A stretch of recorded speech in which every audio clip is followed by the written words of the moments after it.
अब मैं आपके साथ एक अलग केस होता है उसको डिस्कस करने जा रहा हूँ, heating effect on oxy acids. Heating effect on oxy acids, ठीक है। तो दो बातें सुन लो, जल्दी से सुन लो। अगर जैसे H3PO4 है, ठीक है, और आपके पास H3PO2 है और H3PO3 और H3PO2 है, ठीक है। तो ये फॉस्फोरस किसका है? हाईएस्ट ऑक्सीडेशन स्टेट +5 का है। ये बीच वाली ऑक्सीडेशन स्टेट का है, किसका है? ये वाला जो है ऑब्वियस सी बात है, ये जो है ये +3 में है और ये +1 में है, ठीक है। तो कुछ ऑक्जी एसिड अपनी हाईएस्ट ऑक्सीडेशन स्टेट में होते हैं, कुछ इंटरमीडिएट ऑक्सीडेशन स्टेट में होते हैं, ठीक है। तो ये इंटरमीडिएट ऑक्सीडेशन स्टेट वाले ऑक्जी एसिड हैं और ये जो है हाईएस्ट स्टेट वाला ऑक्जी एसिड है, ठीक है। इसको अगर गर्म करते हो, ठीक है, ऑक्जी एसिड, इसमें मैं 2 पॉइंट लिखवा रहा हूँ। ऑक्जी एसिड इन, ये सिर्फ इसी में नहीं होगा और आगे केस भी डिस्कस करूँगा, ठीक है। Highest oxidation state, oxy acid इन हाईएस्ट ऑक्सीडेशन स्टेट को अगर आप गर्म करते हो on heating simply liberates water, ठीक है। अगर कोई ऑक्जी एसिड अपनी हाईएस्ट ऑक्सीडेशन स्टेट में है, उसको आप गर्म करते हो तो उस कंडीशन में सीधी सी बात बोलना चाहूँगा कि वो वाटर मॉलिक्यूल रिलीज़ करता है और कुछ नहीं, वाटर तोड़ के अलग कर देता है अपना, ठीक है। लेकिन oxy acid in intermediate oxidation state अगर है, oxy acid in intermediate oxidation state, oxy acid in intermediate oxidation state disproportionates,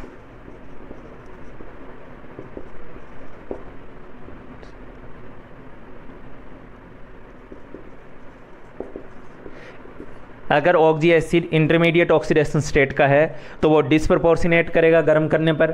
अगर oxy acid highest oxidation state का है तो वो सिंपली वाटर रिलीज़ करेगा। हाईएस्ट ऑक्सीडेशन स्टेट वाला डिसप्रपोर्शनेट तो कर भी नहीं सकता, ठीक है, क्योंकि वो ऑलरेडी हाईएस्ट में है। डिसप्रपोर्शनेशन का क्या मतलब होता है?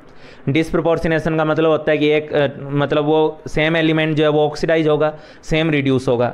तो फॉस्फोरस +3 में है तो फॉस्फोरस हाईएस्ट में जाने के लिए +5 में जा सकता है और लोएस्ट तक जाने में -3 तक भी जा सकता है, ठीक है। लेकिन फॉस्फोरस जो +5 में है वो तो और ऊपर नहीं ना जा सकता, उसका तो फर्दर ऑक्सीडेशन पॉसिबल हो ही नहीं सकता, ठीक है। तो H3PO4 जो है वो केवल वाटर छोड़ेगा और H3PO3 या H3PO2 अगर इनको आप गर्म करते हैं तो इनको गर्म करने पर ये वाटर छोड़ने की बजाय डिसप्रपोर्शनेट करेंगे, ठीक है। ये पहले आप अपने दिमाग में बैठा लो, भेजे में बैठा लो। हाईएस्ट ऑक्सीडेशन स्टेट का ऑक्जी एसिड पानी निकालता है और इंटरमीडिएट ऑक्सीडेशन स्टेट का जो ऑक्जी एसिड होता है वो गर्म करने पर पानी निकालने की बजाय डिसप्रपोर्शनेट करता है। सेम एलिमेंट ऑक्सीडाइज करता है, सेम एलिमेंट जो है वो रिड्यूस करता है। सेम एलिमेंट ऑक्सीडाइज करेगा, सेम एलिमेंट रिड्यूस करेगा। इसके कुछ एग्जांपल मैं आपके साथ डिस्कस कर रहा हूँ, ठीक है। जैसे मान लो H2CO3 है, इसकी बात अभी हमने करी थी। H2CO3 है तो पहली बात, H2CO3 के अंदर कार्बन ऑलरेडी +4 में है, तो इस केस में अगर आप गर्म करते हो तो CO2 + H2O में टूट जाएगा। इवन गर्म करने की क्या, रूम टेम्परेचर पे भी ये टूट जाता है, इतना कमज़ोर होता है ये। H2O + CO2 में टूट जाएगा, ठीक है। दूसरी तरफ मेरे पास अगर यही है हाईएस्ट ऑक्सीडेशन स्टेट की बात करें तो मान लो H2SO4 है मेरे पास, ठीक है। H2SO4 को गर्म करोगे तो ये SO3 + H2O में टूट जाएगा, पानी निकालेगा केवल, ठीक है। H3PO4 को अगर आप गर्म करोगे तो इसको गर्म करने पर इसका जो इसी ऑक्सीडेशन स्टेट का +5 ऑक्सीडेशन स्टेट का P4O10 मिलेगा प्लस वाटर मिलेगा, ठीक है। P4O10 मिलेगा प्लस वाटर मिलेगा। हालांकि मैं ये भी बता दूं कि ये पानी निकलना स्टेप वाइज होगा। स्टेप वाइज होगा मतलब पहले इसके अंदर पायरो फॉर्म बनेगी, H4P2O7 मिलेगा, फिर उसका फर्दर पानी निकलेगा तो मेटा फॉर्म बनेगी और मेटा फॉर्म आप लोगों को पता है पॉलीमेरिक होती थी, HPO3N मिलेगा और उसको भी आप गर्म करोगे तब आपके पास P4O10 मिलेगा, ठीक है। आपको याद होगा दो मॉलिक्यूल में से एक वाटर निकालते हो तो पायरो बनता है, दो में से दो निकालते हो तो मेटा बनता है, पूरा निकालते हो तो P4O10 मिलता है, ठीक है। ये मैंने स्ट्रक्चर पार्ट में डिस्कस किया था, ठीक है। तो इसलिए पहले थोड़ा वाटर निकलेगा गर्म करने पे तो पायरो पहले बनेगा, पायरो को और गर्म करोगे और ज़्यादा पानी निकालोगे तो मेटा बनेगा, मेटा को और ज़्यादा गर्म करोगे तो P4O10 मिलेगा, लेकिन पानी निकलता रहेगा, ठीक है। इसी तरीके से H3BO3 को तो आपको रटना है और बहुत काम की चीज़ है, ठीक है। H3BO3 को आप गर्म करते हो 100 डिग्री सेल्सियस पे। तो H3PO3 को 100 डिग्री सेल्सियस पे गर्म करने से मेटाबोरेट मिलता है। इसके बाद आपको इसको 160 डिग्री पे गर्म करते हो तो आपके पास H2B4O7 मिलता है, जो कि बोरेक्स के इक्विवेलेंट होता है। मतलब जो बोरेक्स में एनायन होता है Na2B4O7, वो ये वाली यहाँ इसके इक्विवेलेंट ये है, H2B4O7 मिलता है आपके पास, ठीक है, 160 डिग्री पे। और ये टेम्परेचर भी रटना है, जगह जगह ये टेम्परेचर और ये क्वेश्चन होता है आपके पास।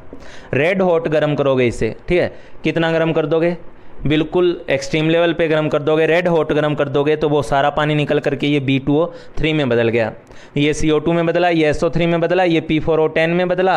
हालांकि ये भी स्टेप वाइज पानी निकलेगा, पहले H4P2O7 में जाएगा, फिर मेटा में जाएगा, मेटा से P4O10 में जाएगा। इसमें 100 डिग्री पे गर्म करते हो तो मेटा बनता है, 160 पे गर्म करते हो तो H2B4O7 बनता है। ये पायरोफॉर्म नहीं है, ये बात दिमाग से निकाल देना। इसमें 4 मॉलिक्यूल यूज़ हुए हैं, ठीक है। तो H2B4O7 मिलेगा, उसको रेड हॉट गर्म करोगे तो B2O3 मिलेगा। लेकिन इसी में अगर इंटरमीडिएट ऑक्सीडेशन स्टेट वाले ऑक्सी एसिड होंगे, जैसे H3PO3 होगा, तो मैं आपको डायरेक्टली रटवा दे रहा हूँ, H3PO3 होगा तो इसका प्रोडक्ट H3PO4 प्लस PH3 होगा। अभी मैं इस रिएक्शन को बैलेंस नहीं कर रहा हूँ, रिडॉक्स पार्ट में मैं इस टाइप की रिएक्शन को बैलेंसिंग भी सिखा दूंगा आप लोगों को, ठीक है। H3PO4 है तो वो H3PO3 है, उसको गर्म करोगे तो +3 से +4 और +5 और -3 में जाएगा, ठीक है। H3PO2 को अगर आप लोग गर्म करते हो, ठीक है, H3PO2 को, ये भी +1 में है, इसको भी गर्म करोगे तो ये H3PO4 में जाएगा, ठीक है, यानी +5 में जाएगा, और PS3 में जाएगा यानी -3 में जाएगा। दोनों केस में डिसप्रपोर्शनेशन हुआ है, हाईएस्ट ऑक्सीडेशन स्टेट में गया और PS3 में गया, ठीक है। इसके अलावा एक ये वाला केस बहुत काम का है, इसको याद रख लेना, जगह जगह यूज होता है, काम की चीज़ है, HNO2। हालांकि ये बहुत अनस्टेबल होता है, इवन रूम टेम्परेचर पे भी इसकी एग्जिस्टेंस नहीं हो पाती, मतलब ये रूम टेम्परेचर पे भी अपने आप ही टूटने लगता है, ठीक है। ये HNO3 में नाइट्रोजन किस में है, +3 में। नाइट्रोजन की मैक्सिमम ऑक्सीडेशन स्टेट क्या है, +5 है, ठीक है। तो मैं आपको बताना चाहूँगा HNO2 जो होता है वो अनस्टेबल होता है, ठीक है, और ये अनस्टेबल होता है और ये इंटरमीडिएट ऑक्सीडेशन स्टेट का है।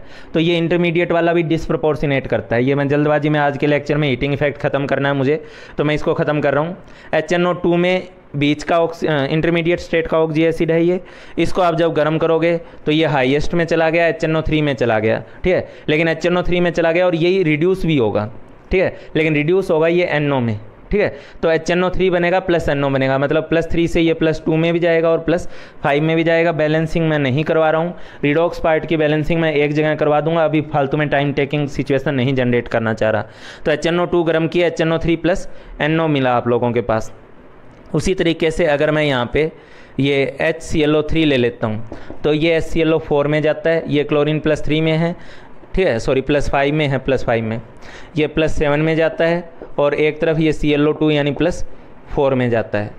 तो इन केस में इनका एक हाईएस्ट स्टेट का ऑक्सी एसिड बन रहा है और एक यूनिट कम वाला ऑक्साइड बन रहा है। जैसे +3 है तो +2 वाला ऑक्साइड बन रहा है, +5 है तो +4 वाला ऑक्साइड बन रहा है, इन दो केस में, ठीक है। इनको आप लोग रट लेना, लेकिन इनमें भी बात वही है, अप्लाई वही पॉइंट हो रहा है कि इंटरमीडिएट ऑक्सीडेशन स्टेट वाले ऑक्सी एसिड डिसप्रपोर्शनेट कर रहे हैं, ठीक है। इंटरमीडिएट ऑक्सीडेशन स्टेट वाले ऑक्सी एसिड डिसप्रपोर्शनेट कर रहे हैं और हाईएस्ट ऑक्सीडेशन स्टेट वाले oxy acid directly water molecule निकाल दे रहे हैं।